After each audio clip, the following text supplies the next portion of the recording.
network. So thank you, Tansi Zakri, for your continuous support. Sector in Nepal and also science entrepreneurship. Without going into too many details of what he's doing, let's hear from him today. Also science entrepreneurship. Without going into too many details of what he's doing, let's hear from sector in Nepal and also science entrepreneurship.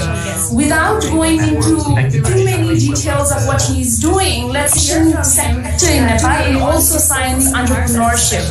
Without going into too many details of what he's doing, let's hear from sector in Nepal and also science entrepreneurship. Without going into too many details of what he's doing, let's hear from sector in Nepal and also science entrepreneurship. Without going into too many details of what he's doing, let's hear from sector in Nepal and also science entrepreneurship. Without going into too many details of what he's doing, let's hear from sector in Nepal and also science entrepreneurship. Without going into too many details of what he's doing, let's hear from sector in Nepal and also science entrepreneurship. Without going into too many details of what he's doing, let's hear from sector in Nepal and also science entrepreneurship.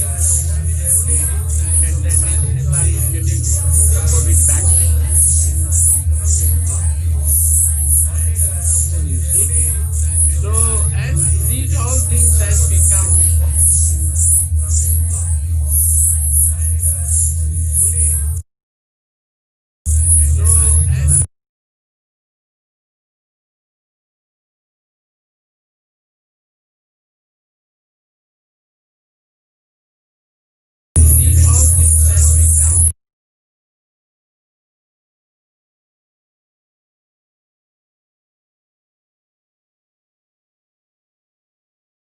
worse now facing or going through the Industrial Revolution 4.0. So on this 4.0 scientific revolution, and another you see what we call the climate change or environmental disease, environmental health problems, these are putting a big issues to the scientific community to do the collaboration and cooperation among us. It may be at the different level. I don't know that we have to decide, we have to discuss, we have to talk at what level, what type of cooperation we need. I think now the international relations, I see this science diplomacy or the government advice on the science has to be seen from this point of view. The world is going toward the Industrial Revolution 4.0. We are facing the climate change issues, environmental issues. So from that perspective, our international relations has to be seen. And I see that science is the boundaryless, whether you see. So that's why I say all the time in the scientific community that scientists, whoever you are doing, we don't belong to any caste and creed. We belong to humanity. Your job is for the humanity. So all the scientists are respected everywhere. In our culture, we say that the king is respected only in one country, but the intellectual or scientist is respected throughout the world. So it is in our culture, inherent culture, that we respect our researchers from our, what you call, from our traditional knowledge. You see, our this all from the Ayurveda or the traditional knowledge. So you will be respected throughout the global. This is the one point I want to make in here. Now I'll go a few things just for your put thought that how we should develop our within the country first. What we should advise to our government first, that this our academic institution or research institution or universities has to think that future cooperation is necessary with the different other part of the world also.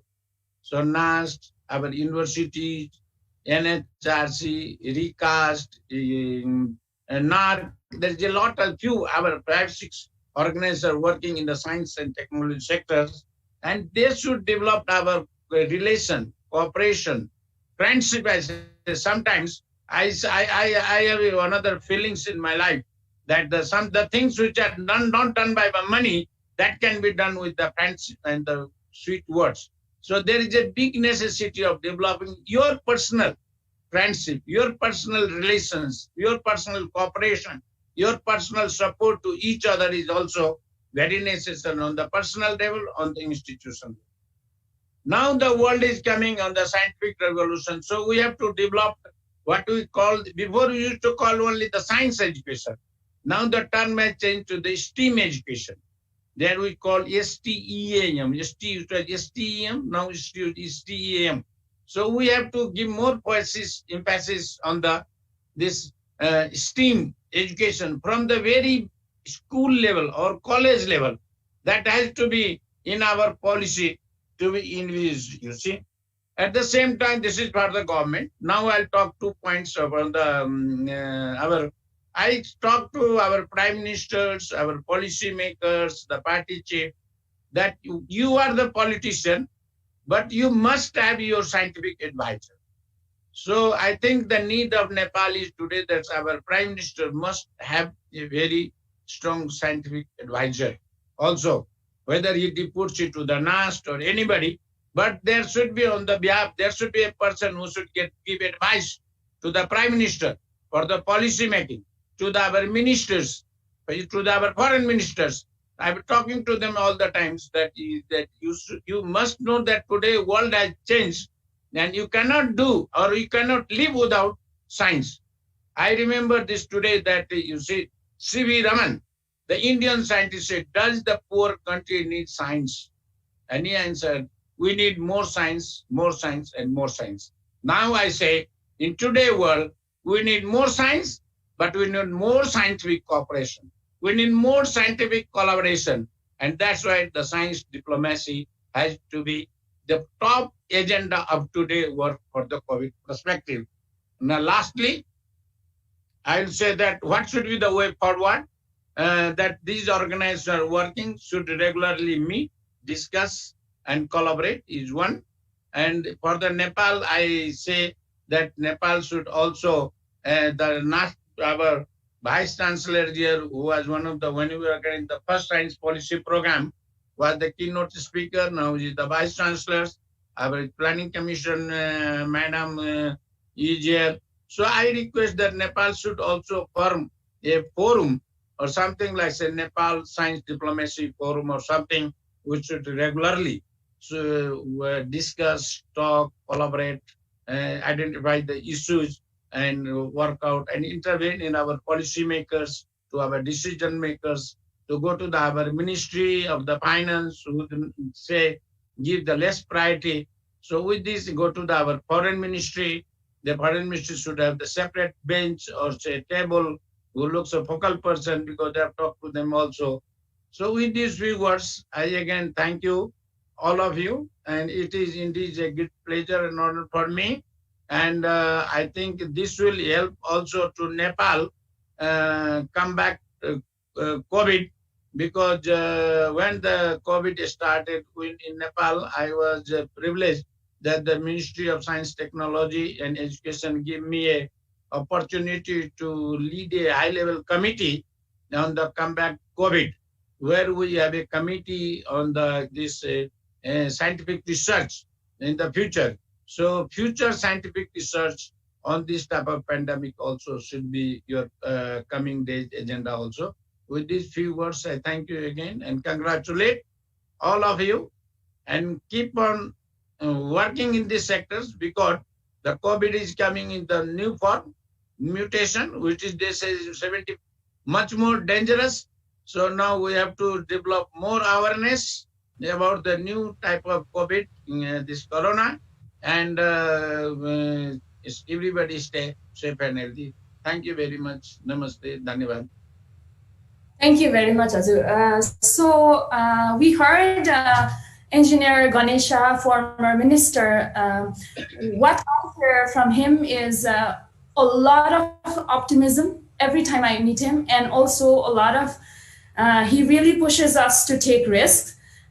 So he could as well be, representing young scientists in Nepal. He shows that risk-taking attitude and optimism, which is not even in a lot of us. So thank you very much for always inspiring us. Next, I would like to welcome for opening remarks our chief guest. This is an honor for me to introduce our chief guest, Honorable Dr. Usha Jha. She is a member of National Planning Commission, Government of Nepal. She represents many sectors indeed, and that's a really great example of fostering science diplomacy in Nepal. For example, she has been academician campus chief of agriculture and animal science, Rampur Chitwan. She also represents many development sector, both NGOs and INGOs, and in fact has led the National NGO Association in Nepal as a president. And she is also a member of Civil Society Advisory Group of UN Women think tank, member of Ministry of Women, Children and Social Welfare. It's a great privilege for me to introduce Honorable Dr. Usha Jha and welcome her for an opening remarks. Thank you very much. Thank you. Thank you so much, Pratibha. Namaste, everybody. I feel really privileged to be here and be able to talk to you all, and then be in front of those, all of you, the great scientists. So I would really like to thank you all, Young Scientist Forum Nepal, Nepal Academy of Science and Technology, Nepal Health Research Council, and International Network of Government Science Advice Asia. I'm really very happy to see all of you come together to organize such a great session. And that has really brought lots of scientists from around the world. And this is what COVID-19 has done to all. I really feel very sorry about the families who have really lost their loved ones. And that really made us very, very sad, made all of us very sad. But then the other side of it is that it brought us all together. So we are all in one platform, and now we are discussing about how do we move forward. So there are always an opportunity tied with the challenges that we face. Nepal had this COVID-19 is the first pandemic that Nepal faced. It hasn't faced it before. Though we had some epidemics and we did face them, and we learned from them. But then this is a call for all of us to come together and work together. So we really need to capitalize on this, and I see that this has also encouraged the globalization among us. I was looking at the objective you have set for this discussion today, and these objectives are really very meaningful. I see all the meaning attached, because there are so many things happening all around, but then we really need to be focused and sensitized in a focused way to everybody. So this is really helping us focusing on the agenda. Everybody talks about it. We are all talking wherever we go, but then we have not really been focusing on it. And it's a focused that we are all on one platform and we are talking about it and we are focusing on it. So we are getting sensitized. So this sensitization was really very important. And I think the objective which you have set, sensitize the target audience on the role of science, advice, and diplomacy. I, as a policymaker, really appreciate that this sensitization is very important for all of us. And again, you have tied up with that, the build the leadership on the value and importance of considering it. So that's very important. That's what we need. We don't have many leaders in this area to fight against COVID-19. So we really need to come together and build leadership also. And we really need to foster it as well. So that's how the flow of the specific objectives we have set over there. And finally, you really want to enhance the communication and collaboration between the scientists and the policymakers, which is really key to the overall interaction that we are organizing today. Because we really need to collaborate, we really need to communicate, we really need to come together. That's very important. And I'm really looking forward to all of the outcomes that you have put here, because I see that they are going to really help the policymakers here in Nepal, because we are really trying to do a lot. But I think we are still in the COVID-19 phase. We did do the impact assessment, but I wouldn't say that impact assessment. We are really trying to find, okay, what are the effects that is making in the life of the people and how can we really combat that? So it's all a partial, the immediate action and the midterm action, but we are still not in a situation to get a long-term action. And it needs, the long-term action needs all of us together, to sit together, to think together, and have a good action plan together so that we can really fight it. It is not the problem of one single nation now. We are all the part of that problem. So all of us will have to really have a global action plan, and then only we will be able to really combat this COVID-19. So I think this is a very good avenue that we all are here. And as a policymaker, I would really like to see the outcomes of this workshop today. I see very good expectations that understand and appreciate the role of science advice and diplomacy at times of pandemic. How does it go? This is something new that I would personally say that we really are not very familiar with.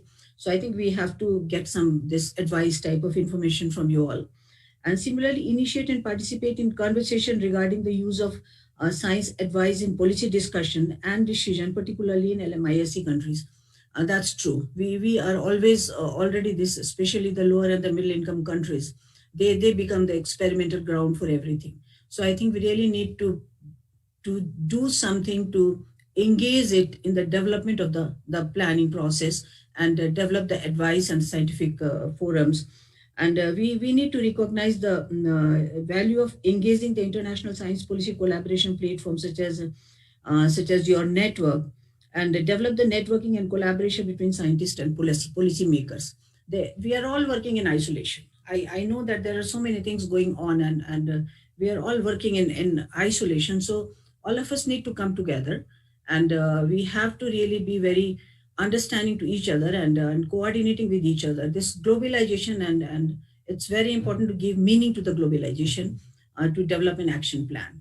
So I really look forward to the expected outcomes which you have defined, and I would own them in my place, and I would take it forward as a policymaker to whatever avenues where I go, because as a member looking at the health sector, I would really like to incorporate every finding which you come up with and try to make the best use in my place, so that I can really give the best to the people who are suffering out down in the villages and the countrysides because of the impact. Because it is in the process. The COVID-19 is still in the process. It is not yet ended, and we have to really develop the action plan which really takes them today, and then tomorrow, and later. So we have to really define a good way forward for them, and I'm sure we will come together.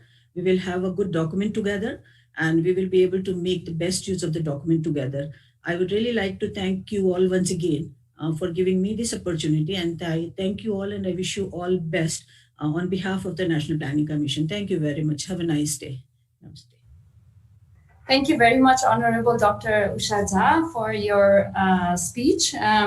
We heard that there is this need for focused discussion like this, and we need to come up with concrete outcomes. There is this need for sensitization, but also, since we are used to living in our silos, especially in sciences, we've seen that we need to come out of that and start collaborating and networking so that we can be inclusive and then bring this collaboration and commitment, not just nationally, but also internationally.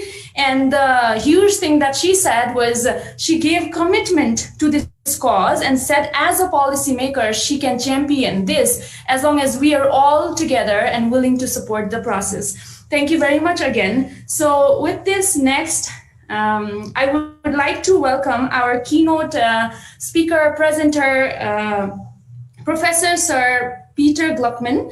He's a chair of INGSA, former chief science advisor of New Zealand. I'll read a brief bio of Professor Sir Peter Gluckman. He is a chair of INGSA, as I said, and president-elect of International Science Council from 2009 to 2018 for 9 years. He was first chief science advisor to the prime ministers of New Zealand He has served on IMF and OECD advisory groups related to science and technology and to digital transition. Sir Peter has written extensively on science policy, science diplomacy, and science-society interactions. In 2016, he received the AAAS award in science diplomacy itself. Sir Peter trained pediatrician and is trained as a pediatrician and biomedical scientist and holds a distinguished university professorship in the University of Auckland, New Zealand, and honorary chairs at the University College London, University of Southampton, and National University of Singapore. He was formerly Executive Dean of the Faculty of Medicine and then founding director of the Liggins Institute of the University of Auckland. It's a huge privilege to be welcoming Sir Peter to give his keynote presentation to us, and we are looking forward to learn a lot and be enlightened. Thank you very much. Thank you. Is the audio okay? Yes, it's pretty clear. Thanks. Well, ladies and gentlemen, namaste. I want to congratulate all of you who have been involved in pulling this together. I think that the whole goal of INGSA has always been to bring the policy community and the academic, the scientific community together, to work together. And in itself, it's a form of diplomacy because it's crossing two very different cultures and epistemologies. And I think that this meeting today just shows how successful the organizers have been in bringing these communities together. My research career started in Nepal. And so I have a very fond relationship and memories of spending many months in Nepal in the early 1970s, undertaking iodine deficiency research as a young pediatrician in the Khumbu and then in the lower valleys of the Dukkosi under the leadership of Sir Edmund Hillary, who I'm sure everybody in Nepal remembers. And so for me to be talking again with Nepalese and others in Asia about these issues is bringing back many memories. COVID has exposed the need to review and rethink about how knowledge is incorporated into decision-making before and during emergencies. But there are also lessons which I think apply more generally about the evidence policy interface and about the relationship between science and diplomacy. And I'm trying in these few minutes to make some comments on each of these points. But we also need to recognize several fundamentals. COVID has also exposed sharply, at least in the developed world, the issues of epistemic threats and confusions, of misinformation, disinformation, of what is a fact, whose fact is it, will those facts be used well or used poorly. It's also exposed the real difficulties of making complex decisions in the face of uncertainty. And like climate change, has exposed the different priorities and interests that affect, at least in the developed world, how evidence is perceived and reflected into decision-making. Science has become a proxy during COVID for other debates of a political nature, both in domestic policy making, in arguments over lockdowns, in arguments over health versus the economy, and more so even in diplomacy, where the issues of nationalism, the role of WHO was politicized, and so forth. So COVID has exposed the challenges of science in playing a role in international discourse, and it's also shown the criticality of informal track 2 relationships, to which I will return. Before we go any further, I think it's really important to think about this word science. It's actually perhaps not the ideal word. Those of you who know German would understand the word Wissenschaft, which is talking about all the knowledge disciplines, the natural sciences, the data sciences, the medical sciences, the social sciences, and many of the humanities. And I think we need to think in the context I'm using the word science I'm not just talking about the natural sciences. I'm talking about all these robust knowledge disciplines that, particularly in issues such as COVID and in climate change, affect the way we need to be thinking and talking. And I think one of the important things that's come through this pandemic is the importance of having that pluralistic, interdisciplinary, transdisciplinary approach, whereby social science, issues of science communication, issues of data science, issues of economic science, issues of political science, all come together in thinking through how the knowledge disciplines can best contribute to how governments can make decisions in the interests of their citizens. And that's what we're really trying to do here. I think, however, I'll use the term science advice, even though I'd like to use the term knowledge advice, because that is the term that everybody uses. I think it's not just true of emergencies, but it's true of all aspects of science advice. There are three components. There's it's the actual knowledge generation itself. And as we know, and we've seen in COVID, knowledge generation is an international effort by the global science community, as the previous speaker said. But it also needs local scientists and academics in every country, whether it's a low and middle income country or whether it's a high income country, who's party and can engage with that knowledge generation. And certainly in the areas I've worked with over many years, which are largely around child development, Nepal scientists have been well engaged in that international partnership. I'm impressed how Nepalese science and medical science has grown in the period since I was there some 40 years ago. Secondly, and more relevant to what we're dealing with today, is the issues of how we combine evidence together, what I call knowledge synthesis. How do we bring the evidence from modeling, from virology, from behavioral science, all the relevant knowledge disciplines together in a way which is useful for the policymakers? And evidence synthesis is a really important skill. And evidence synthesis is particularly complicated in a fast-moving situation like a pandemic, where there's much you would like to know, but there's a lot we don't know as the pandemic emerges. Even now, a year after the pandemic first started, we still have many unknowns to address in the situation. Generally, I think around the world, academies, national academies, have been the major place in which synthesis occurs, but it can occur in national science commissions, it can occur in universities, it can occur in ad hoc expert groups.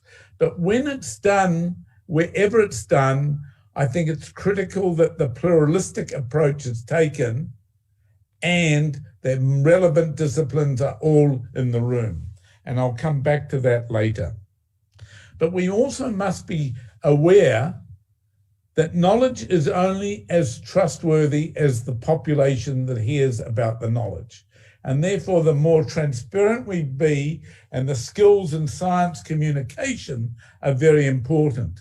And there's something very interesting that is emerging, which is trust in science and trust in the institutions of government are very tightly linked. And so countries where there's a high level of trust in government tend to also have a high level of trust in their science, whether they're a developed or a developing country.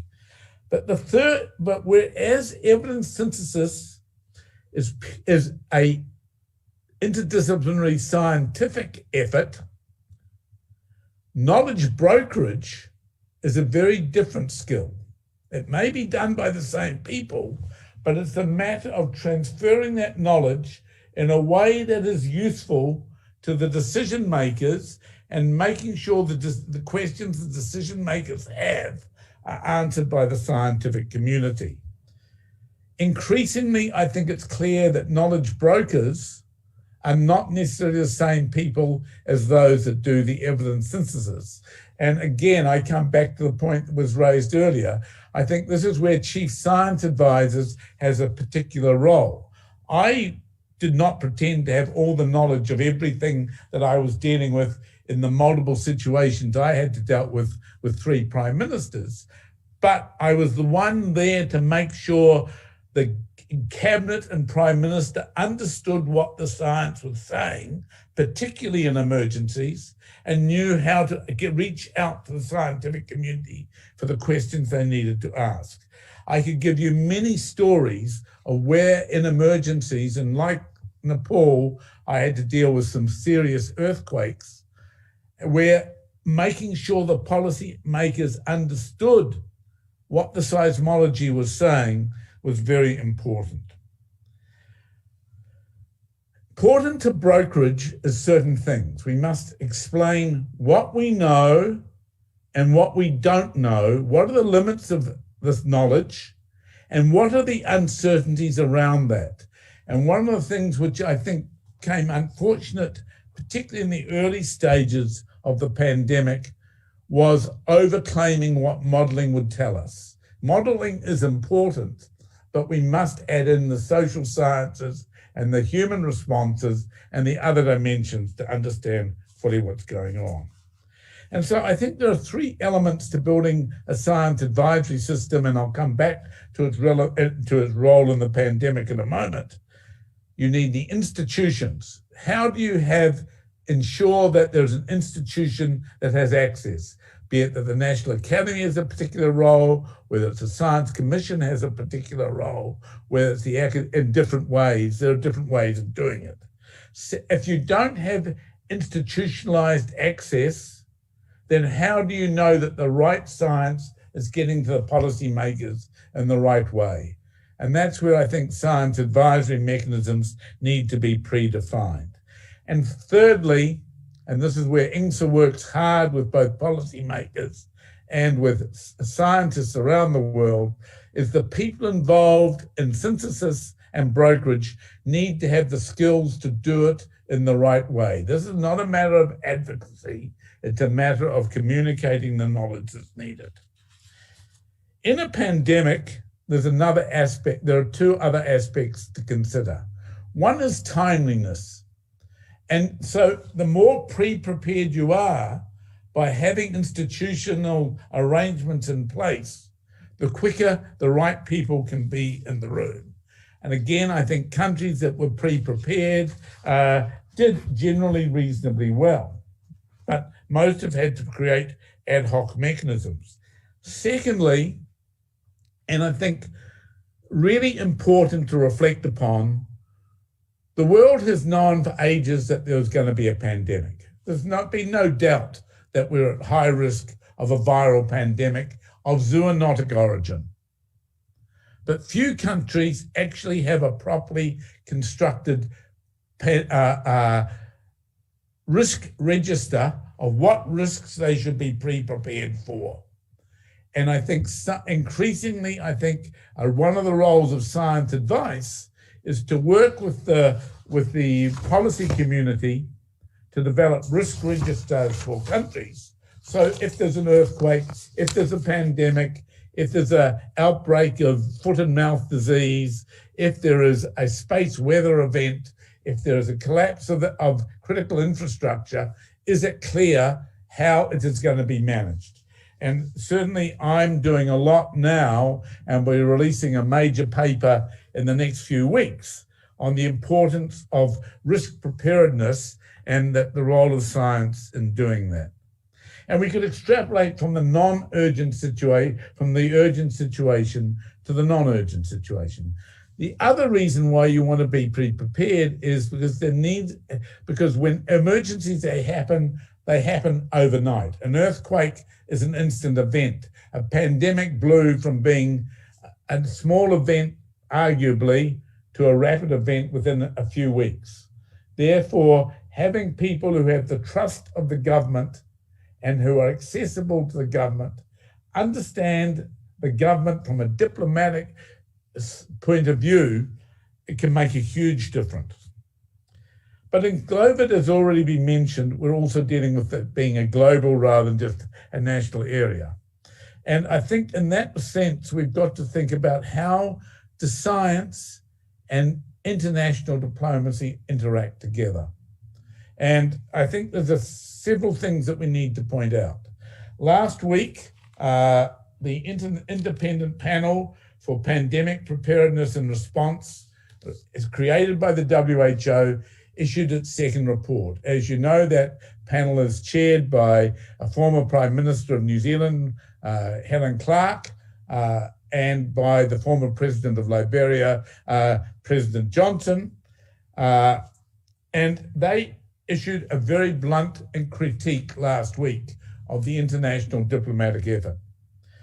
Their report showed that the global system did not work well, the international health regulations failed to meet their intent, countries did not comply with their alerting responsibilities, the WHO was slow to declare a pandemic status, and some of the issues identified by this report, as they point out, have been pointed out repeatedly before in past events such as the Ebola event.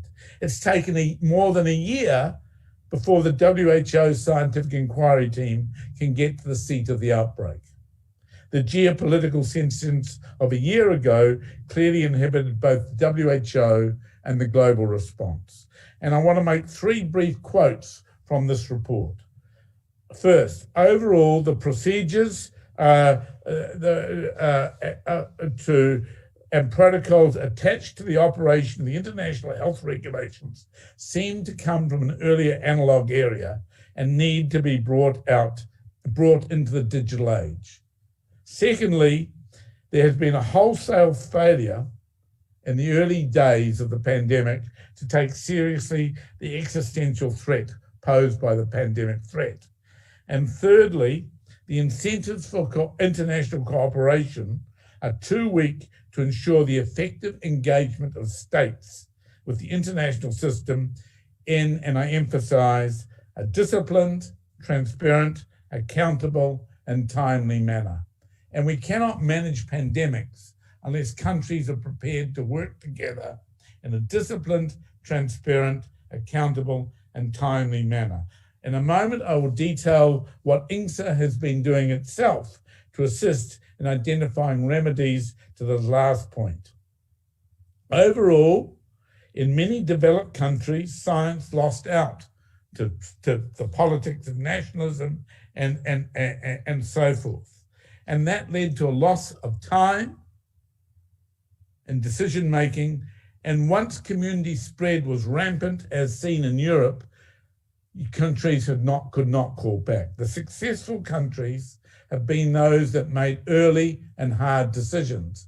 And in that regard, I congratulate Nepal that it, along with a number of many lower and middle income countries, appeared to be willing to make decisions and use science advice more quickly than many developed countries. Even with the remarkable contributions of public and private science to develop multiple classes of vaccine, and again, I'm delighted to hear that Nepal has its vaccine today, we've seen nationalism and the traditional North-South tensions emerge with vaccine nationalism. And it's not clear yet that COVAX is going to be an adequate answer to that. The international scene is not rapidly prepared for rapid partnership between governments, private sector, and academia.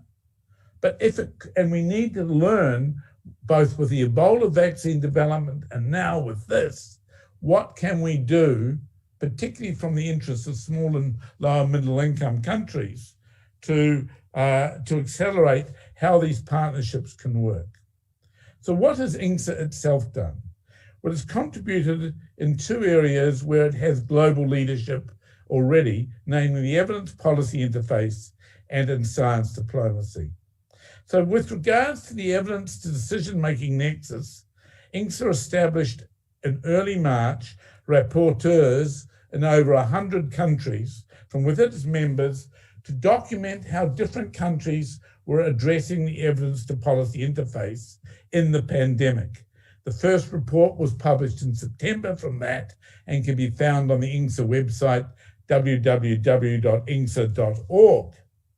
That database has been extensively used now by the Helen Clark Johnson Committee, by the International Health Regulation Committee, and it's been linked to other databases which are looking at other aspects of the pandemic, and is being used to learn what may be the best chance to look comparatively at how science advice works during emergencies. And I think that we've seen a number of outstanding examples in lower and middle income countries. Examples where they moved quickly, where the government responded quickly to the advice that was received and made some tough decisions rapidly.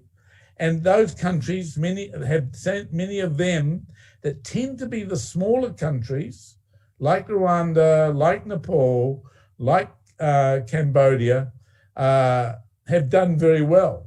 But there are also examples of large countries that have done very well, and Vietnam being a good example of a low and middle income country which is large, which has done very well. And so there's a lot to learn from it. I think what we are seeing is, in general, where it has worked well, there's been a pluralistic and rapid establishment, either on pre-existing backbone or by establishing ad hoc committees of experts who had direct access to the highest levels of government. And it's been that direct transfer of information and that has been key. Secondly, in science diplomacy, INGSA is also very active. INGSA has a very active science diplomacy division which is a mixture of both scientists and diplomats, and scientists in foreign ministries in particular who have some role in diplomacy, and some academics.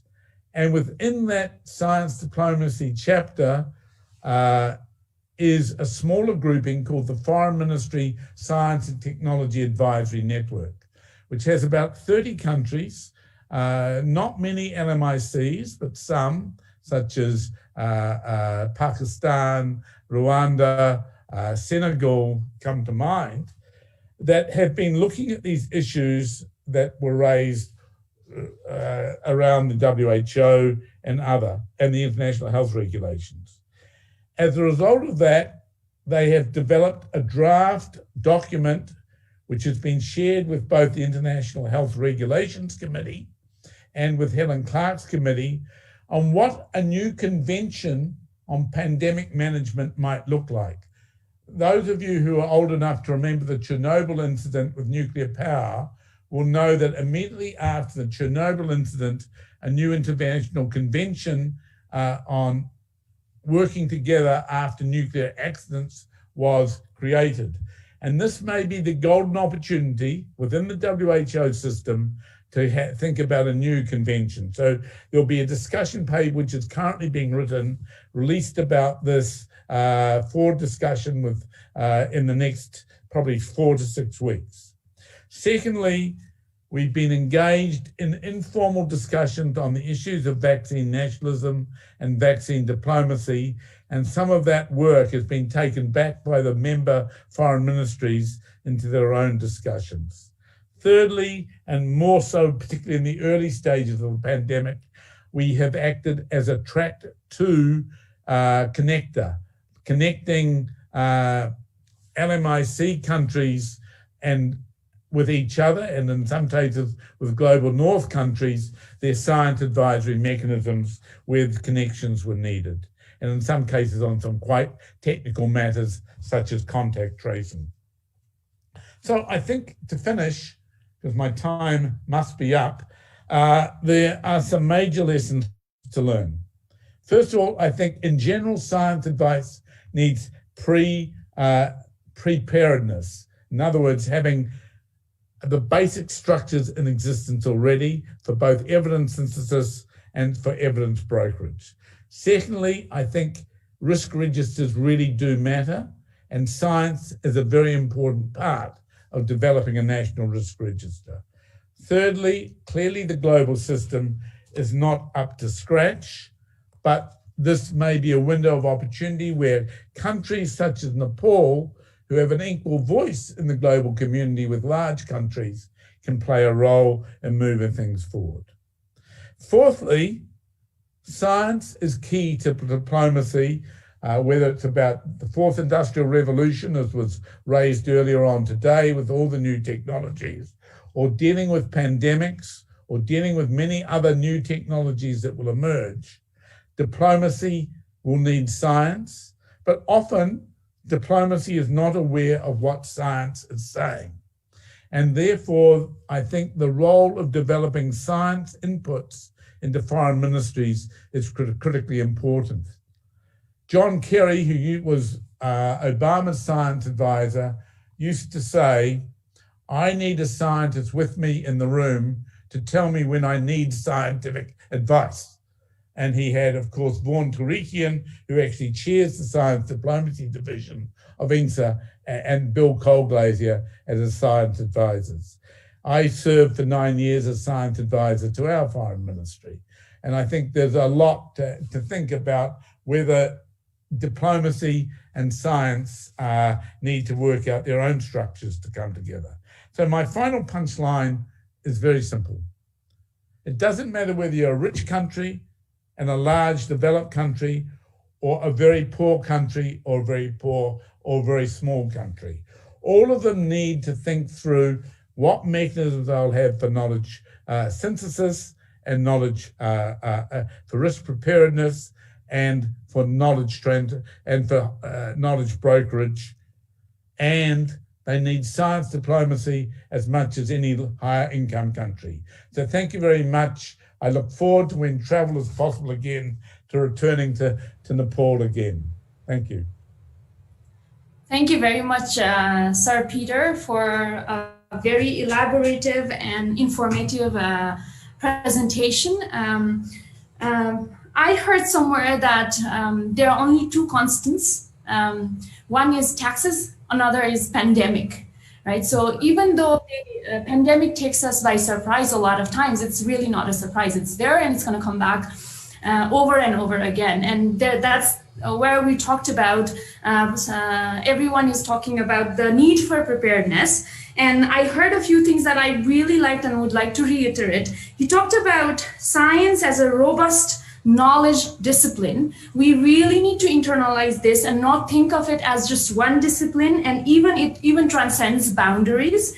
And we really, Sir Peter also talked about how there is this need for taking ownership of science decisions as advisors, as science diplomats, which has to be based on evidences that are obtained and connected through a pluralistic approach. And this is also important because it will broaden our vision that might be mostly restricted by our myopic lenses that we sort of keep because of our, interaction or us being comfortable within our silos. So we need to break that silos and take interdisciplinary, multidisciplinary, transboundary, transdisciplinary sort of approach. And he also gave successful examples of countries that were able to leverage science diplomacy to go from fragile states to becoming robust and resilient systems. So thank you very much, Sir Peter, for your enlightening talk. With that, I will transition into a panel discussion, which will again be moderated by Professor Sir Peter Gluckman. And in our as panelists, I will be briefly mentioning their name and engagement. So we have, in the same order that is listed in the program list, we have Professor Dr. Ramesh Kant Adhikari, who is an academician at NAST, Professor Dr. Dibya Singh Saha, Dean of IIM Tribhuvan University, Institute of Medicine, Professor Dr. Anjana Singh, she is an academician at NAST and a professor of microbiology. Dr. Kim Bahadur Karki, former health advisor of Ministry of Health and Population, Government of Nepal. Tan Sri Professor Dr. Zakri Abdul Hamid, patron INSA Asia. They will be talking, they have various engagements and active roles, whether it be as academicians, STI champions, advocates, actively involved during this pandemic, COVID pandemic, advisors to prime ministers of various countries, to government institutions related to this topic, especially health. And that will be more highlighted when they are talking. So without taking further time, I would like to pass the mic to our moderator, Sir Peter, and then welcome all the panelists to start the session. Thank you very much. Well, thank you. We have some really very wise people on this panel, so I don't want to take up any time. What I want to do is I'm going to ask each of the panelists in turn to make a 2 to 3 minute introductory remark on any aspect of this topic they want to raise. And then we will have a discussion, and I'll try and stimulate discussion on the issues that really matter. And then when we're running out of time, we'll ask each panelist, allow them to make some final comments in turn, and then we'll turn back to the organizers. So I'll just go in the order of the that are listed on my program in terms of order, and ask Dr. Ramesh Adhikari if she would like to make some initial remarks. Thank you, Sir Peter. I'm very pleased to be a part of this webinar and discussion. And currently, I am chairing the National Immunization Advisory Committee, and that committee depends solely on science to advise the government.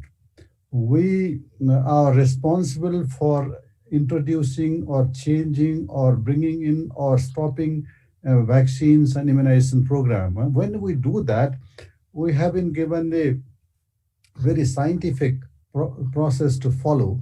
First, we start with epidemiology, whether that problem exists in our country or not. If it exists, is vaccine is the best intervention to address that problem? And if it is the best intervention, do you have a safe or effective vaccine available? If it is available, is it affordable? Is it possible to introduce that within our national healthcare system, or what arrangements do we have to make it to introduce that vaccine? So I think we have been following that process, and in this process, COVID-19 had been. We are in the discussion from the very early days about basically we work very closely with international agencies, particularly WHO and UNICEF, to keep an eye over the vaccine landscape. Which vaccines are in pipeline, what is being discussed, what is being developed, and whether those kind of vaccines are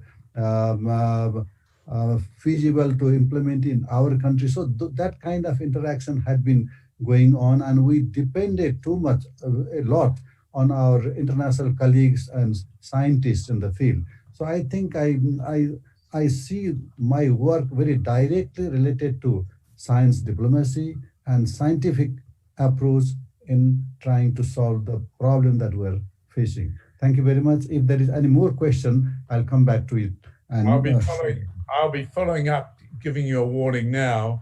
One of the questions I want to raise is the issue of potential issue of vaccine hesitancy, which and how we need to collectively work on that. But I'll come back to that question. I'd like to ask Dr.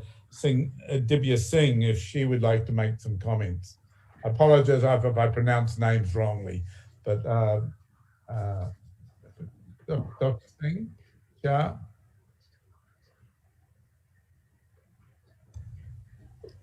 Thank you very much. Good morning, everyone. Can you hear? I think. Can you hear me? Yes. Okay.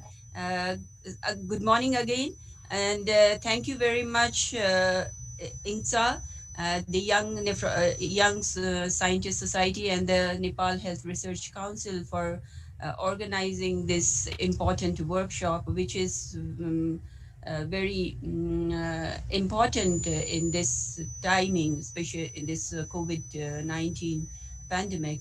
And I'm the Dean of the Institute, and being the head of the a pioneer academic institute like Institute of Medicine, which which is equipped with this specialist and the leaders from the all ranges of the health science, right from the public health sector to the specialists, to the academicians and researchers.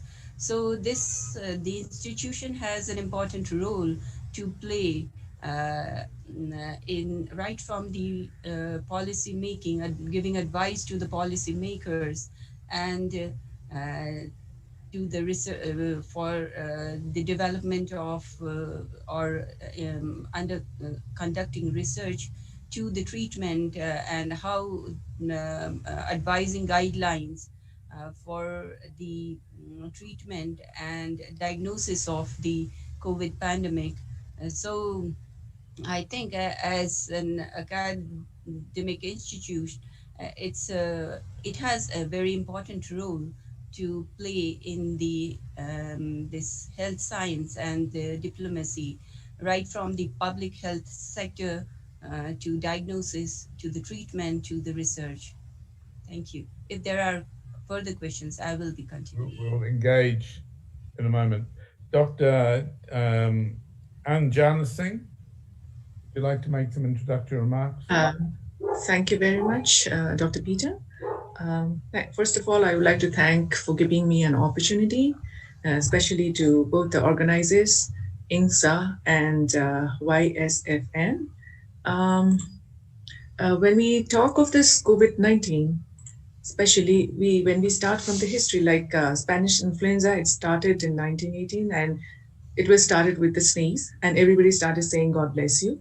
Because at that time, what happened, the sneeze, it starts and within 5 days, people die, right? So similarly, Black Plague in 13th century, it also had a very bad effect and lots of people died. And almost after 7 years, only the herd immunity has been developed. And nowadays, like Wuhan to Europe in 1990, it used to take about 30 days from ship traveling, while now in 2021, it's only 12 hours. So it's almost 60-fold more dangerous than most of the diseases that might spread throughout the world. So there has been one case that it's not only that respiratory tract disease, it is 25 years female having atypical skin disease. And she has been found that with skin biopsy, COVID-19 in 10th November 2019. And similarly, another example is Ebola outbreak, where most of the Africans, they've been affected. And during that time, even the necessary vaccinations like polio, smallpox, etc., it's been not taken by the African population due to the Ebola disease infection, and mostly in the case of neonates, and mostly like tumor cases and cure, and especially related with oncological diseases, it's been delayed, the treatment has been delayed, and C-section is also decreased in the hospitals, and also with other patients being decreased in hospitals. So this is also similarly, it's happening with COVID-19. Also, we should be also taking with these cares. And a new paradigm has been developed in the worldwide, that academic interactions with the institutes, with universities, research institutes and all, it has come up with the knowledge sharing and revitalization of sustainable development with SDGs goal, especially 17 agenda, that is the one where global partnership is very much indeed needed. And with this, I would like to say that most of the questions will be most probably will be dealing later. I think that policy making is very much essential. And with this, we should be prepared for the not only for the COVID-19, but also it is very essential to such kind of diseases that may emerge in future. And we have known that the famous Noam Chomsky, he has also said that we are not being able to control the pandemic right now. So it's a kind of a pandemic control failure. So this policy making diplomacy is very essential. Thank you. Thank you. Now, Dr. key? Yeah, very good morning to all. Thank you very much for giving me this opportunity to talk about the use of science in the policy making. I was the expert advisor to the minister. Now I'm with the Department of Commitment.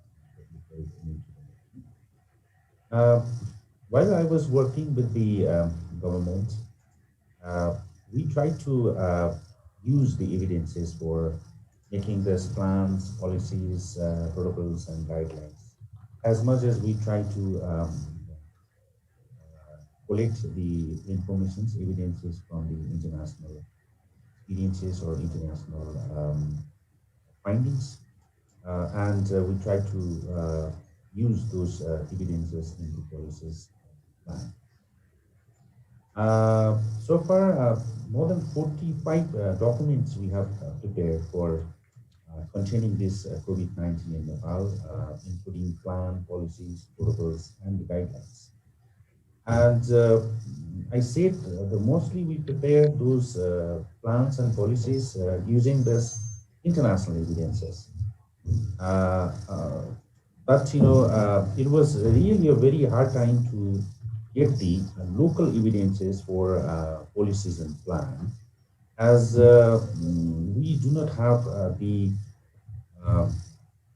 established surveillance system that could give the real-time information to at the level of the policies. So that we have learned that unless and until having a very robust kind of surveillance system or information system in place, it's really very difficult to get the local evidences which we can use in the policies and the plan. That's we have learned during this crisis. Despite of these all problems, we developed the response plan, rapid response plan 1 and 2, that is short-term plan, 4 months plan. And in the first plan, at that time, in country, we have a very limited cases, 1, 2, 3 cases. And then we planned our document or response plan.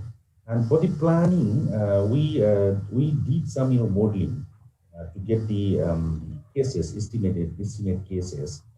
We use all the parameters from the UN experiences we got from those scientific articles, and we estimated the possible cases of COVID-19 in country. That was really a very high. And when we published this plan, and then there was a huge hue and cry that more than 100,000 people will die when we get this COVID-19 kind of thing. That gave us a big kind of hate, and it was really difficult that whether it was true or not, because we don't have the local evidences, so that we use this evidences from the other countries that gave us really a very wrong kind of impression. So what I felt from my heart that unless and until having the local evidences, it's really difficult for planning policies. So and another thing that we have learned during this crisis is the person, quote unquote experts, they have given a lot of opinions on this, and that created a lot of controversy in the country. And being a government, responsible person, it was really difficult for us to provide the scientific knowledge, scientific basis, and the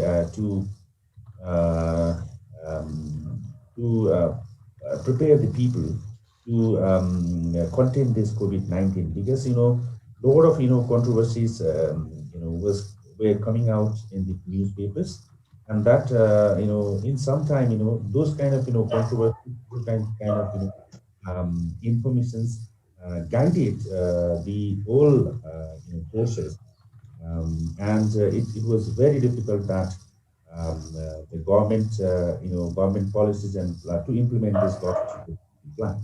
So that's somehow we learn this time. And then I suggest that we should have the authorized sources and the pool of experts for this kind of pandemic as well as the crisis, so that and everybody in the country, institution or the people, they should trust those entity or the group of experts, so that we can deliver our scientific messages to the communities as well as to the policymakers. So it's really good learning when we were doing the work for the containing this COVID-19. And from the very beginning, this COVID-19 unfortunately became a political agenda, a political debate at the global level as well as at the local level. And somehow it's deviated to the political interests of different groups. And that was really a problem in the country as well as at the global level. So we have to be very careful that the pandemic shouldn't be a political agenda.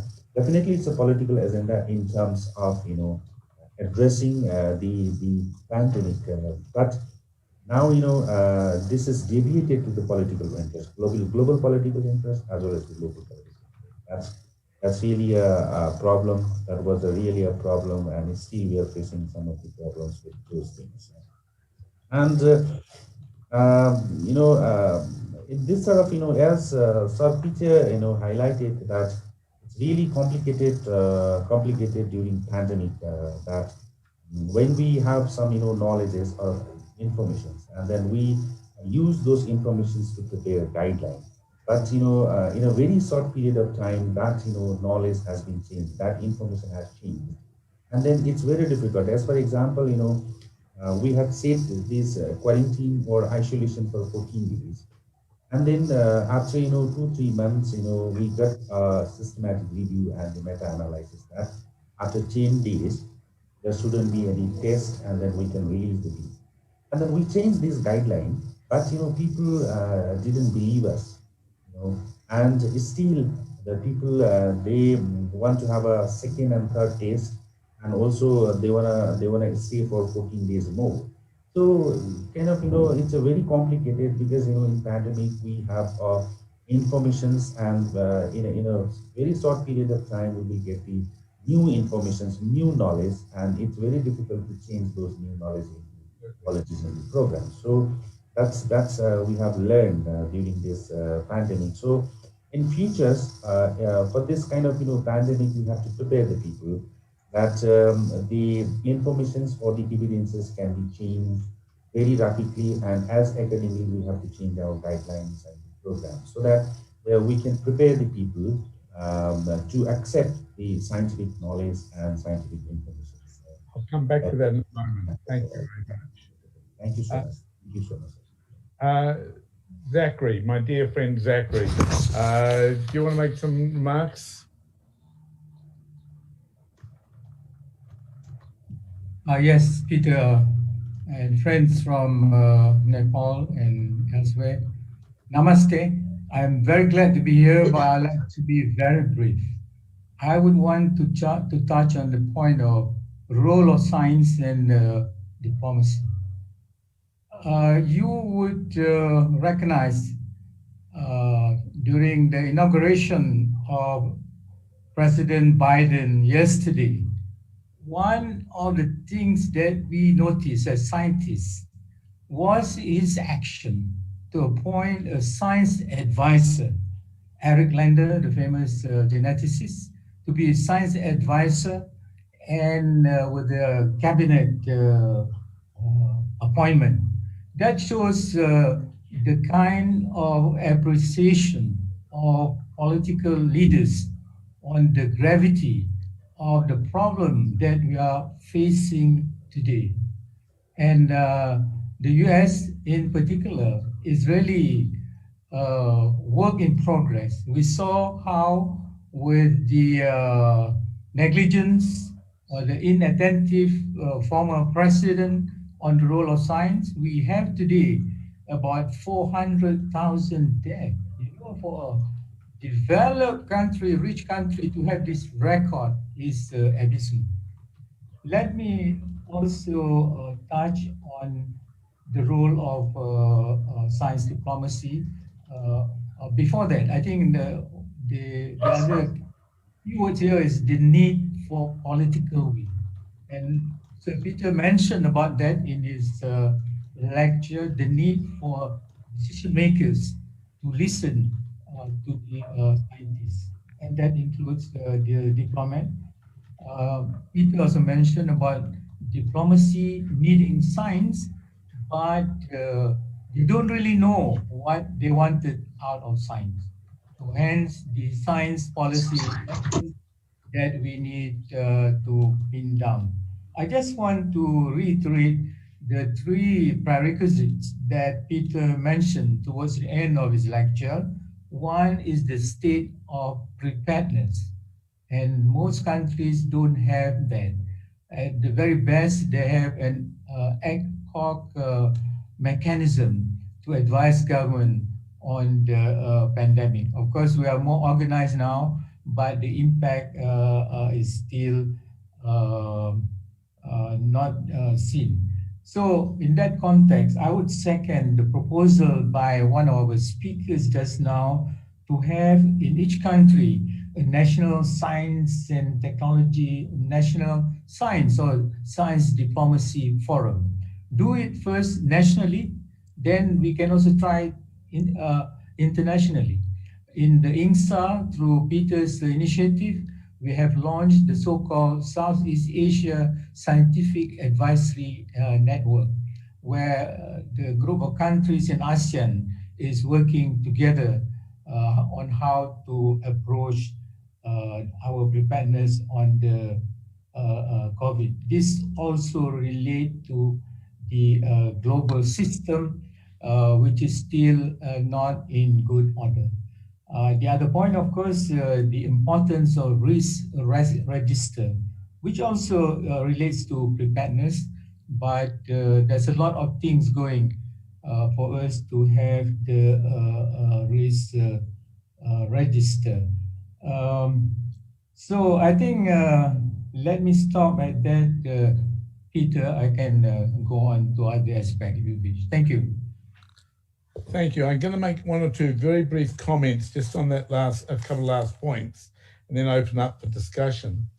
One is, one of the things that INSA can offer is very short course training to foreign ministries on what science diplomacy is. I think there's a need often for them to understand how science diplomacy can help them achieve their missions. And we can offer very short courses with some very distinguished players, people who you know, like Vaughan Tarikian, like Bill Colglazier, like Robin Grimes, who that can assist foreign ministries to understand the issue. The second point that I want to make, and I didn't make, was in the course of my 9 years, the number of emergencies I had to deal with was really quite large.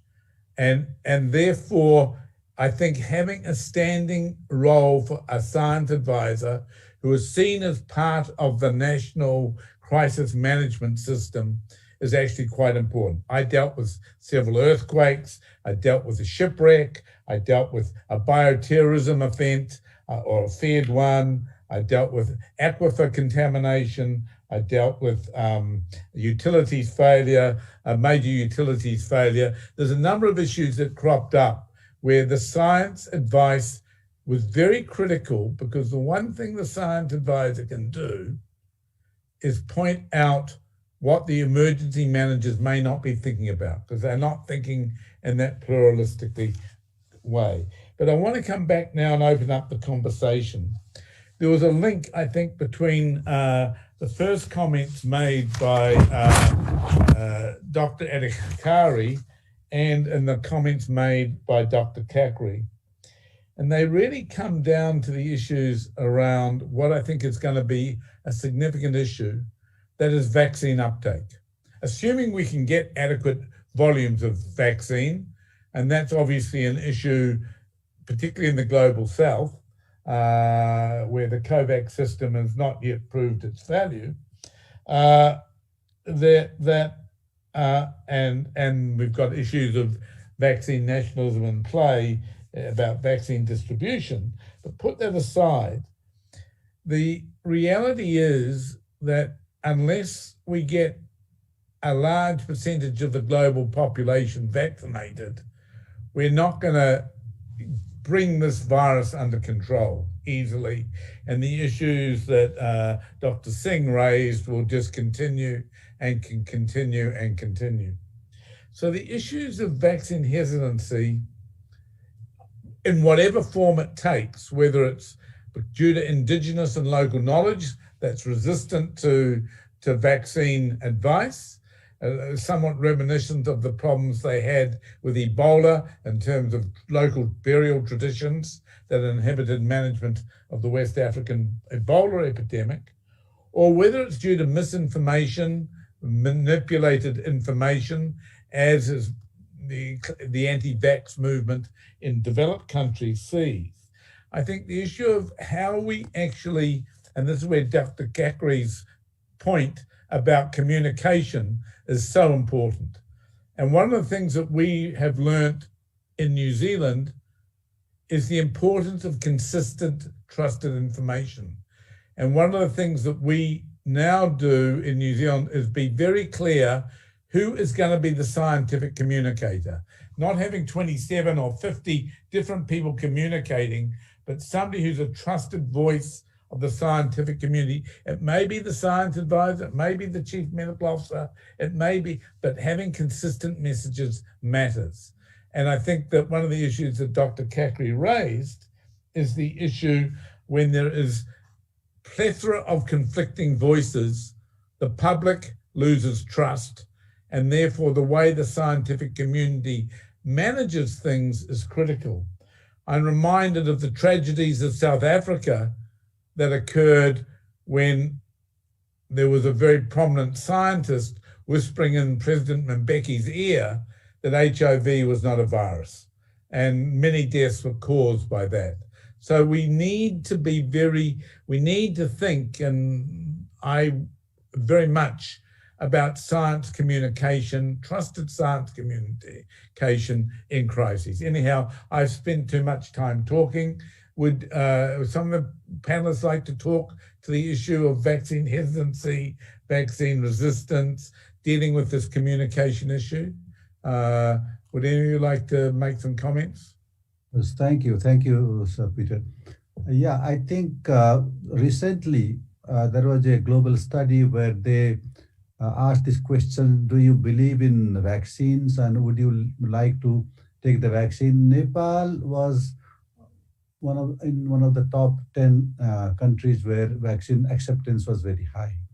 But compared to some other countries, when it came to would you like to take a new vaccine, then they said no, unless it has been taken by in other countries, unless it is being used in other countries, we would like to wait. So that was the kind of, there we're a little bit below. We are not so, Nepal was not so high. So in that terms, we are modern healthcare is in general acceptable to the people, and the people believe in modern science and healthcare system. So that is a good thing. Our immunization coverage is quite high, and there is no, there are minor small groups where vaccine coverage is not adequate because of cultural reasons, but that population is very low. So so far we're feeling quite good that our there is this vaccine hesitancy doesn't exist in our country. But with plethora of information, there is social media, information traveling very fast. The news that 36% of American citizens have said that they won't take new vaccine. They will not be, so that kind of information travels around. And then they are calling us and saying that, okay, so many people have died in Norway. It seems this Pfizer vaccine is not good. So that kind of information, small, minute sort of detail travels very fast, and we are a little bit worried that it is likely to cause problem with acceptance of COVID vaccine. We are likely to see that.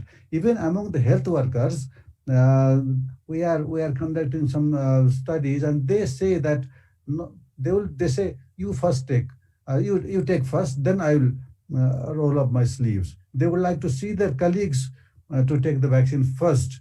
So this is a new vaccine, and there is a lot of misinformation or manipulated information going around, which is a challenge which didn't exist when we are living in isolation.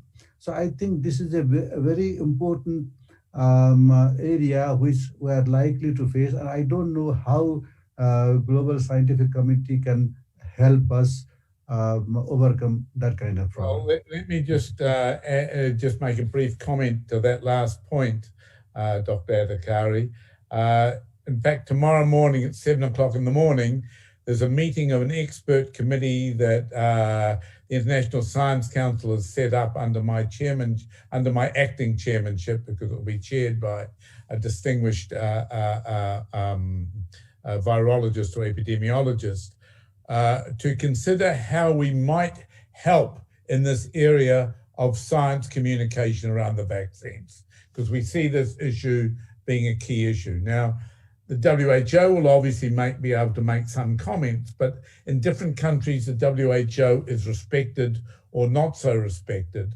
And so we've called together a committee of some very distinguished people, to which we will add more if we find that there is value to help on this issue of vaccines. The other thing while I'm there, and then I'll turn to you, Zachary, is to say the same committee is looking at another issue, which I think many of you may want to comment on, particularly Dr. Singh, I suspect. And that is, the vaccine is, where we are now is at the end of the beginning. We're not at the beginning of the end of the pandemic. We're a long way from that. And if you think ahead, there are multiple scenarios. There could be that the global north gets well vaccinated and the global south doesn't. That would be a terrible outcome. It could be that the virus mutates and the current raft of vaccines are no longer adequate. There's many possible outcomes here. And again, the International Science Council panel is trying to come up with a rather short discussion paper on the fact that this is not the beginning of the end, because politicians around the world are selling it as the problem is going away. Now we have a vaccine. It's maybe going away, but it's a long way from going away. And therefore we want to come out with some strong statements that the issues around social distancing, masking, precautions, et cetera, are going to be with us for a long time, and that they should not be easing off under these circumstances. And we would hope to have that document out as a strong statement within the next 4 weeks. So there are points, and we're talking to the WHO about where we can be helpful in making points which they may not be able to make. Zachary, do you want to comment?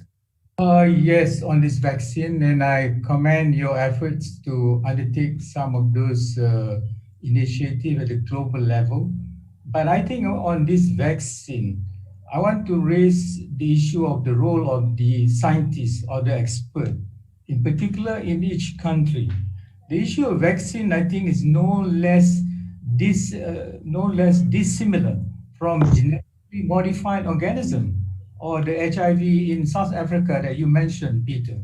So I think the scientific community in each country shouldn't be silent. In particular, in this case, the researchers in the health sciences, they need to come up and communicate with the public, on the acceptability of vaccine. We cannot remain silent. I think, Peter, this is at the heart of the science policy interface, which is very, very urgent. I agree. And I think that the related thing is that's where academies can take the lead, where medical universities can be very strong. I also think it's where we should engage social scientists, leaders of indigenous communities, if necessary, to be part of making for very strong statements. I think if we're really going to move to knock this pandemic on the head, we need to make sure that this issue doesn't grow, and we need to make progress. Dr. Singh, do you want to comment further as a microbiologist? Hi, yeah, I'm here. I absolutely agree that the concept about the vaccination, what the politicians and the people are understanding, that the vaccination is not a cure for the COVID pandemic, because it is, we have to make sure, and we should be able to make the policy maker as well as our general public, that vaccination is not the cure. By just vaccinating, we are not going to, the corona is not going to go away like within just next few years, because COVID is going to be with us, and it is important to still maintain the social distancing and all the preventive measures that we've been taking. So even if I don't know the availability of the vaccine and the efficacy of the vaccine, and we will not be able to get all our population vaccinated in our country. So it's not like that the vaccine has come and the COVID will just go away like it is being thought. So we have to still insist on all the measures that we have to take care on preventing the COVID, and the developing the infrastructure to treat the complication of the COVID. And we still do not know how efficacious this vaccine is going to be, and what if and how effective the vaccine is going to be. Like it said it's 50%, but that is acceptable, I think. And we should insist that still all the preventive maneuvers to prevent COVID has to go on. It just, we should not be stopping that. Thank you. Okay. Conscious of time, do any of the other panelists want to comment on this question? Yes. Yes. Okay. What I would like to say about vaccine is that, vaccine has been developed, obviously, and 100% is, it will never attain. But however, there are some cases where that life-threatening cases where people are suffering from this hypertension, and those with oncological with cancers and all, and like diabetes and all. I think if the vaccine is taken, especially it has a kind of a ligand in these patients where it will receive, it will work with a receptor that is easily taken this COVID-19 virus, right? So if the vaccine is taken, I think there is some level of COVID-19 that will be lessened.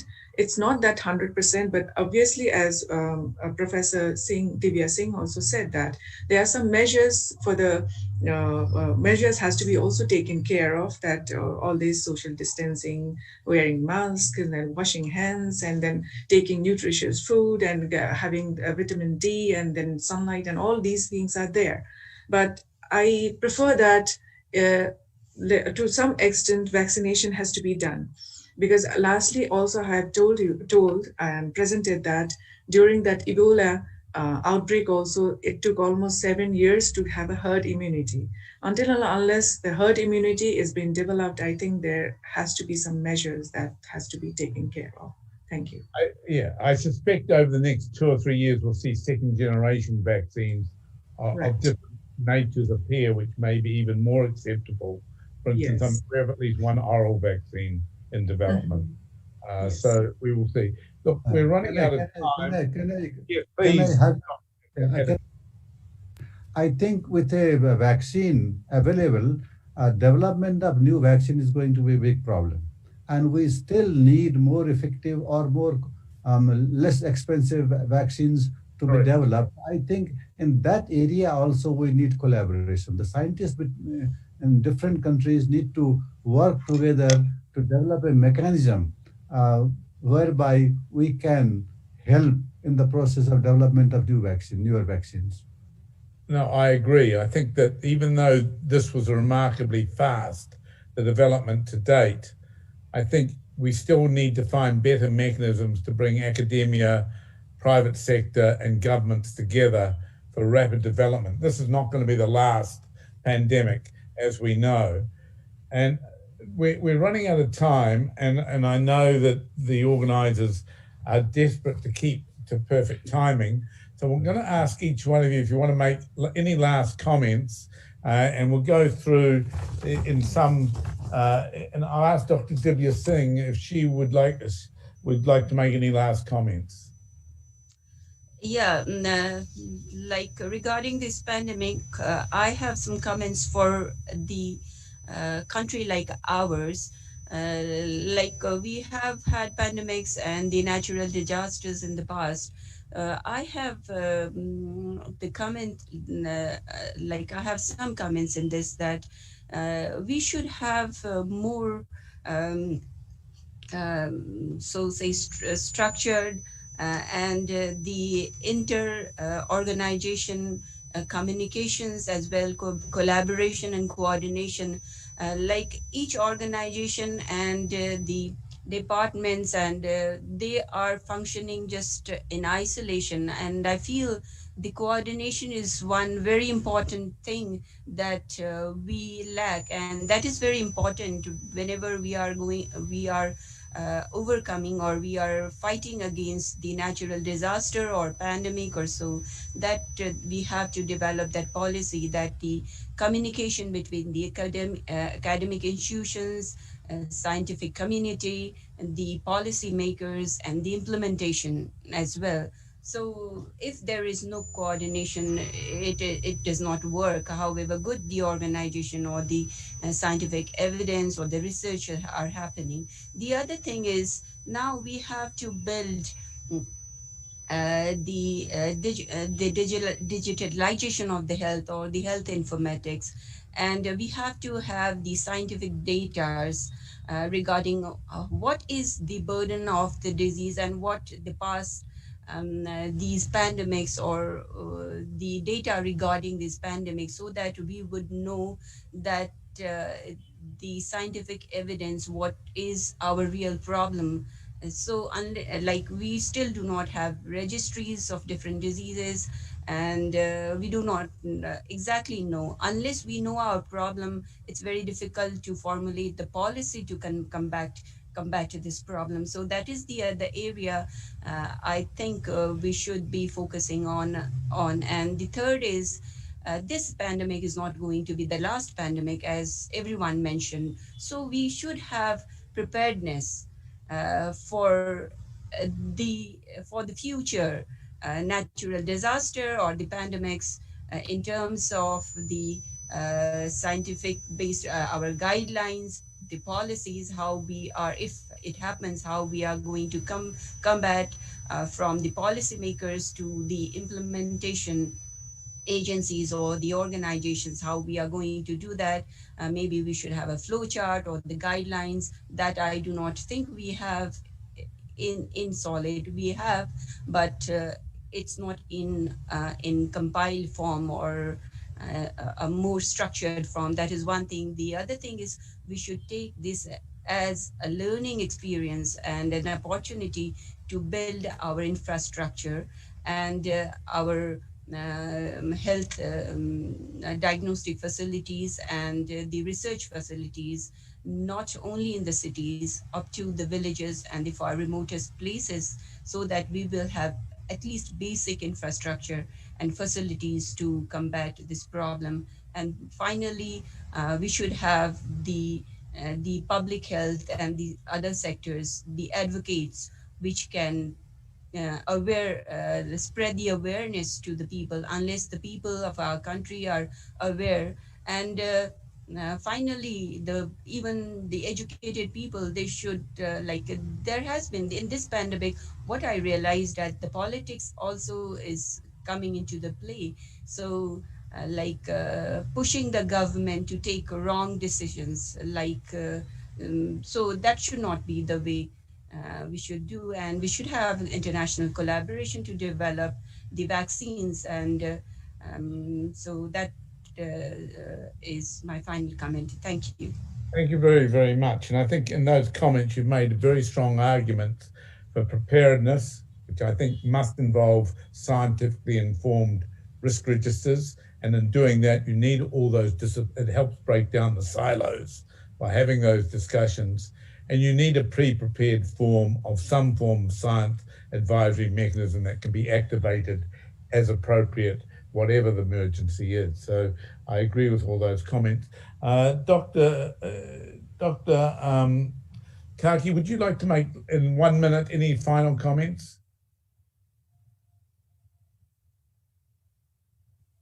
I didn't have the typical type of comments, but what I think, the terminology, the science diplomacy or the medical diplomacy, it's, I think, very important for managing this kind of political disputes, and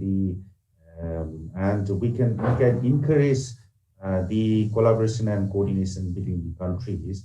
We have got the vaccines from India. Today, the vaccine is coming to Nepal. And I feel there is a kind of, political disputes between these two countries. But the vaccines, which we are getting from India, that has created a very good kind of, environment and very good kind of, understanding between the people and also the political parties and the government. So this science diplomacy is also helpful for managing these global disputes, and we can get more synergy when we develop this science diplomacy or medical diplomacy. I absolutely agree. Absolutely agree. And there's good examples in history of how science diplomacy has helped true broader diplomacy and relationship development. Dr. Anjana Singh, do you want to, 30 seconds, any last comments?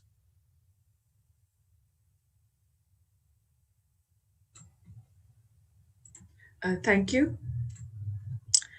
In addition, I would like to add is that everything has been said, but still the advocacy is very much needed for the policy development. And then what I would like to say is that it's not only up to the scientific world that is very, very much important, that it should also reach to the laymen, and especially those who are the upcoming, that is the children, that is from the school level, it has to be really implemented. And those, for this also, we've been working with this, is that one book has been produced from ourselves, that is, there is a forum that has been voluntarily developed, that is Scientist Nepal, where we had developed more than 100 questions on corona, where the children can read. Even for the layman, it's very much easy to understand. And these has to be circulated among the within the 7 provinces in Nepal. Also, it has been already circulated. And mostly the interviews, those who know about corona, these interviews has been relayed through radio, TV, online media, and also through small write-ups, which is very much indeed needed for the school children. And especially even Nepal Academy of Science and Technology, they also have a Bigyan Lekhmala. It's a kind of a very simple type of journal, which has been read by the school children. And there also we have written this on the awareness of this COVID-19 for schools, specifically focusing for the school children for the awareness. And there is also a women organization under NAST, Nepal Academy of Science and Technology, where we had also conducted some kind of webinar for especially focusing for the women for the post effect of COVID-19. So these seems very small works, but however, I think this will also add to the stairs to the development of the policy development in our country. And there is also very much needed that it's not only the high-tech techniques that is being used for the identification and the prevention and prevention of this COVID-19, but there are some some experiments also has to be followed where developing countries also can easily afford so. So there is some few scientists in Nepal, they are trying to go for this pooling of the strains of COVID-19. So maybe that it will also help the population, those who are poor, who cannot support for the RT-PCR experiments. So they can go for a group in a group form that the pooling sampling can be done and find out the CT values, whether there is presence of COVID-19 or not. So the prevention and preventive measures can be also followed. Thank you. Thank you. I'm going to get into trouble if I don't stop. So Dr. Adhikari, do you have any last very short comments? Very much. It has been very useful. Thank you very much. I have nothing. Thank you. I'm going to turn to Zachary in a moment. I'm just going to make my final comment now. And that is, INCS is here to help. I mean, we're here to help in any way with any country, but particularly with LMIC countries, either with helping building capacity in science, advice. We advise governments directly when they ask us to, and certainly in the science diplomacy area, we've helped capacity building as well. So don't hesitate to either contact myself or not. Unfortunately, Dr. Zachary had to leave, so I will finish there. I need to go myself because I have another meeting with the Norwegian government in a few minutes on exactly the issues of science advice. And so I would like to congratulate all those involved, particularly the 3 Nepalese organizations, because I think the composition of this panel, the composition of this audience allows for a fertile conversation, and hopefully working with INCSA Southeast Asia through ABI and ourselves, we can help Nepal. As I said, I started my research career in Nepal, and I have a very special relationship with your country. So thank you very much. Thank you very much, Sir Peter, for moderating this session, and thank you to all the distinguished panelists. Because of lack of time, I will be moving further. Do you have something to say, Sir Peter? No, I'm just going to say goodbye. I have to go to another meeting. Sure.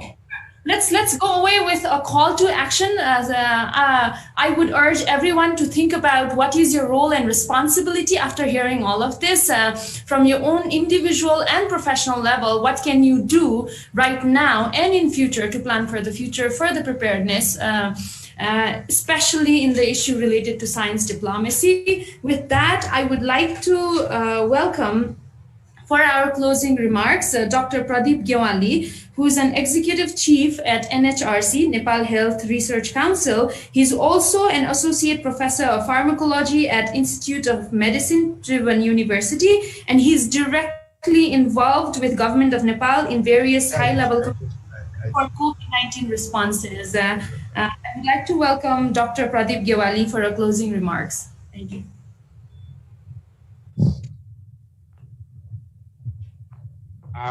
Namaste everyone. Good afternoon from Nepal Health Research Council.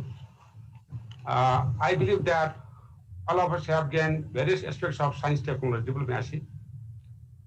This webinar has clearly outlined the importance of science diplomacy and why it should be a serious part of every nation's toolkit.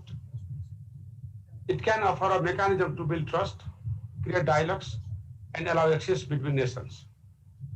COVID-19 is important for us to acknowledge, not only because of its obvious impact on our event, but because of its impact on the world.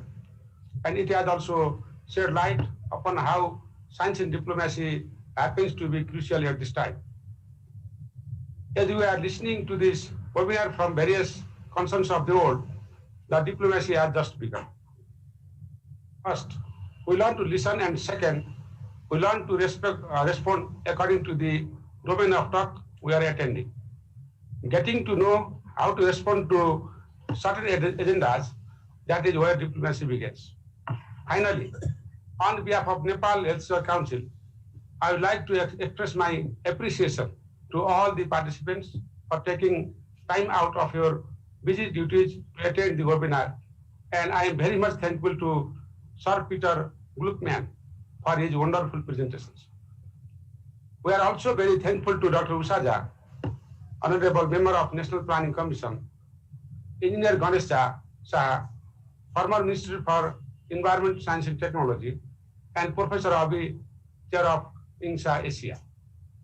To all the panelists that today, I appreciate the discussion that you brought on the table.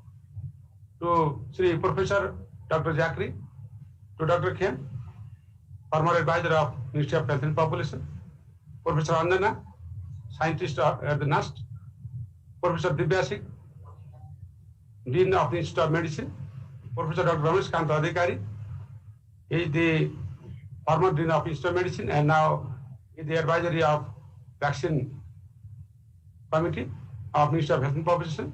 We look forward to working with all of you in the future. I would like to also thank to Dr. Meghnad Himal, who is one of the key persons of this webinar. So he is the Chief Research Scientist Officer here at NHRC and the coordinator of National Scientist Forum, Nepal, for his excellent initiative and coordination to make this webinar a great success. To the members of International Network for Government Science Advice, Young Scientists Forum of Nepal, Nepal Academy of Science and Technology, NAST, and NHRC are all staffs. Thank you for co-organizing this webinar successfully. I would like to see this kind of webinars getting organized more often. I assure you that all that NHRC is ready to take the initiative to contribute and implement the advice and diplomacy against COVID-19 and any future events. We have been supporting the policymakers and we will assist the science advice capacity building in the future. Looking forward, we want Nepali scientists, professors, and various stakeholders to acknowledge an increasing global scale of science and rapid pace of technological change along with diplomacy. We look forward to having more interactions between the worlds of science and diplomacy. In such efforts, institutions such as universities, government agencies, and think tanks will need to develop the human capacity and intellectual basis to ensure such interactions are effective based on the best science possible and building long-term and sustainable interactions. Thank you for your attention. Thank you very much to all for your successful attendance and then the great participation here. So we look forward to hearing from you and meet to you soon. Thank you very much. Thank you very much, Dr. Gewali, for your closing remarks. Lastly, but not the least, I would also like to invite Dr. Sunil Babu Shrestha for the closing remarks. He is also a session chair. Dr. Sunil Babu Shrestha is a Vice Chancellor at Nepal Academy of Science and Technology. We can really say that he has been a very progressive Vice Chancellor and he has opened avenues for many Nepali scientists in various ways, whether it be to return to Nepal, to stay in Nepal, or as researchers and science diplomats. He's also a patron of Young Scientist Forum Nepal, NAST, and also Women Scientist Forum Nepal, NAST, and he's also been active advocating various STI issues in Nepal, and he's very open to suggestions and discussions with all kinds of scientists, researchers, and people from private sectors all over Nepal and internationally. I would like to again welcome Dr. Sunil Babu Shrestha for his closing remarks. Thank you. Thank you so much, Dr. Pandey, for nicely introducing me.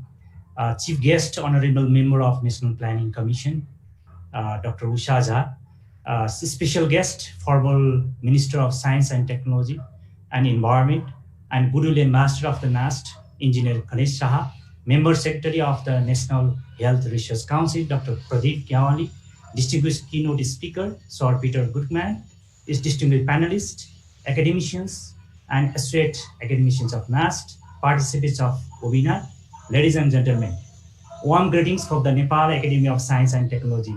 Namaskar to all. It gives me a great pleasure to congratulate and thank every one of you who contributed to make this webinar a grand success. My sincere thanks goes to the distinguished keynote speaker, Professor Sir Peter Goodman, panelist Professor Dr. Rameshkant Adekari, Professor Dr. Divya Singh Saha, Professor Dr. Anjana Singh, Dr. Khembad Badukaki, Professor Dr. Jakri Abdul Hamid, and Professor Avi for your significant deliberation in the webinar. On the behalf of the organizer, our special thanks also goes to chief guest and the special guest for their insightful remarks and the gracious presence.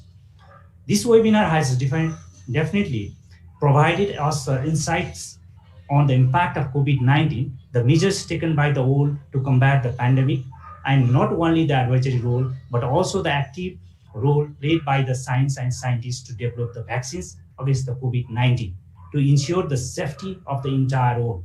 In this context, for the equitable distribution of the vaccines to all cross-section of the global community, science diplomacy can play a vital role. Bond between the rich and poor countries of the world can be strengthened through the science diplomacy based on humanity. In addition to the formal channel of the channel, it seems the beneficial if the government can utilize the diaspora diplomacy by exploring the expertise and the international linkage of Nepali diaspora to leverage the smooth acquisitions of vaccines to our country. For example, a couple of the new Nepal-born citizens are in senior managerial posts in the top pharma companies in the world. NAS has also invited the scientists in its regular STI talk series. There are several Nepali-born professors working abroad in the health sectors. We can also utilize their expertise for the proper information disseminations on COVID-19 pathogenesis, vaccinations, waste disposal of medical products, post-vaccinations. Several foreign-based Nepalese experts have already become a part of the NAS through its brain pooling program and other means. Health professionals, security workers, researchers, scientists are definitely engaged as the frontline fighters secure the world from this pandemic. Despite the limited human resources and infrastructure needed for the research on infectious diseases, Nepal Academy of Science and Technology has launched some activities targeting to the COVID-19 to combat this pandemic. NAS has taken some important steps for the establishment of a well-equipped virology research laboratory and the National STI Knowledge Center which is in the pipeline, which is required to make the trusted communications and the flow of evidence-based informations. NAS has already conducted a series of STI talks by inviting the policymakers, experts, and the stakeholders. As the vaccination campaign begins, NAS understands its role to educate the common citizens regarding the necessity to undertake the vaccinations. NAS has also disseminated and will disseminate the information regarding the COVID-19 and vaccinations by various online Zoom platforms, meetings, TV programs, by bringing the various academicians and the scientists and health experts. Through the Young Scientist Forum and Women Scientist Forum of NAST, we are discussing and disseminating the scientific information. This webinar is also one of the similar activities of Young Scientist Forum of Nepal. I'll take this opportunity to thank the Dr. Himal, the coordinator of the YSFM and the YSFM other teams for the hard work to make this event success. NAST have also distributed the grants to the scientific research and innovation for the technology development to combat the COVID-19. Mission of NAST at this moment is Science for Society and Innovation for Prosperity.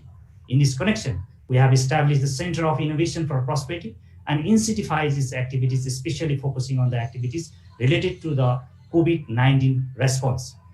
We have also conducted the in-house activities at the NAST, such as the quality testing of masks, PPEs, development of low-cost and effective masks, useful robots, mobile laboratory for the swab collections, and also training the sanitizer productions. We have also prepared and provided to the Government of Nepal, Ministry of Education, Science and Technology, involving myself as a coordinator of the Scientific Research Thematic Committee, the short-term, mid-term, and the long-term plans for scientific research to combat the COVID-19 and the similar pandemic that we may face in future. In this context, I strongly feel that the better coordinations among the government agencies of Nepal for wider engagement of the relevant scientists and technologists and innovators in an organized way would have created a synergy in combating the COVID-19 and the evidence-based reporting. Such lapses are natural because of our less preparedness for this type of the pandemic, and this process could have been the expedite through the enhanced scientific advice and diplomacy for sharing the knowledge, skills, and technology. I hope that we will be better prepared for the future. This pandemic of COVID-19 has created a deep scar on the socio-economic face of the world, and even the greater threats have already popped up now. Hence, to ensure the safer world for the future, we must invest our mind, time, energy, and money to create the new knowledge and technology through the continuous and the collaborative scientific research for which the NAS, the apex body of science and technology in Nepal, remains committed with its limited resources. 21st century is the century of scientific research and innovations. Science does not have any border. World has already become a global village. In this context, the science diplomacy can play a vital role towards the seeking opportunity of technology transfer, scientific collaborations, scientific research and development, scientific capacity building, scientific data sharing to combat the global problems. So I emphasize here to promote the science diplomacy as an integral part of the foreign policy to promote the scientific international collaborations. As the saying goes, every cloud has a silver lining. This pandemic has brought the countries of the world closer for the mutual cooperations for research and development in the field of science and technology. On the behalf of NAS, I once again express my sincere gratitude to everyone who engaged in this mission of combating the COVID-19 spontaneously, and including the organizers and the participants of this knowledge sharing webinar, reiterate the constant commitment of NAST for necessary support and partnership in every meaningful scientific venture. With this note, I hereby declare that the interactive, meaningful webinar has come to the end. Stay safe and stay happy. Thank you all. Back to Dr. Parthiba, if you have any announcement. Thank you. Thank you very much, Dr. Sunil Babu Shrestha, for ending the session with a very positive and inspiring note. I would like to congratulate and thank all the organizers and also the technical supporters for making this session successful. I would also like to thank all the distinguished guests, speakers, panelists, for being here and then staying throughout the session and for your insights. Thank you very much. And with this, we could end the session unless Dr. Meghna Dhimal has something to say, because he's been really championing this. So maybe the last word from someone who organized this supported the organizing of this whole thing. Thank you.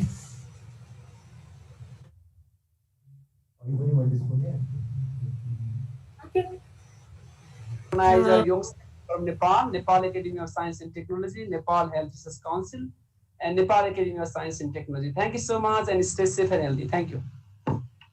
And we formally announced the ending of the program. Thank you.